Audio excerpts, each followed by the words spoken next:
Happy Tuesday, which means book review day. Today I am reviewing Bono's Surrender, 40 songs, one story. And he probably doesn't need the publicity, but I actually really enjoyed this book and it surprised me. I had low expectations.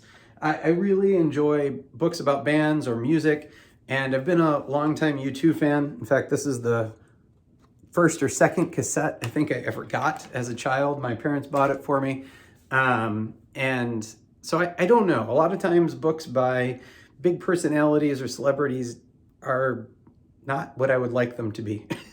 And so it's kind of rare when one of those books really delivers. But I was curious. So I got the audiobook, and probably half the books I listen to or read throughout the year are audiobooks. I like it because I can multitask, so I do that often.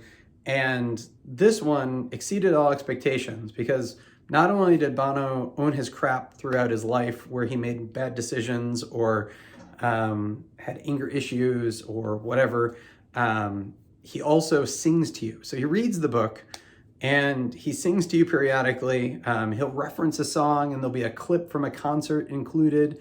And I love that. I love that kind of immersive experience. And so often I feel like that's something that's missing on audiobooks. And I know that with permissions and copyright, it's hard to use other people's music.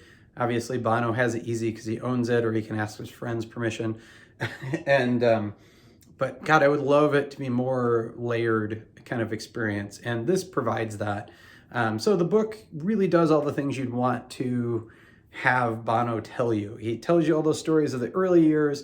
He spends a lot of time on the Joshua Tree years. He spends a lot of time talking about Toon Baby. The later part of their career is more abbreviated, which I think in general is how the fans would want that part to be. But then also there's a lot of his humanitarian work in there and the stories about people he's met. It's well done. It's a well-written book, and listening to him tell you these stories is a great experience, especially that you can hear him sing now and then. So I often do go back when I enjoy an audiobook and look at the physical book to make sure I haven't missed something. And I haven't done that yet. So if you get a chance to read it in the physical form, let me know what's in there. I'm curious if it comes with a CD or something to supplement the reading. I know once upon a time I read Sherman Alexie's Absolutely True Diary of a Part-Time Indian, and I listened to it on audiobook. And so for the longest time, I didn't know there were illustrations in that book. There are lots of little drawings and sketches, and it's actually a really important part of the book that I would have missed out on otherwise. So in general, I make it a habit when I go to enjoy a book that I look at the physical book, either at a bookstore or a library, and then listen to it that way as well. So anyway, thanks so much for tuning in. Have a fabulous day, and I look forward to seeing you next Tuesday.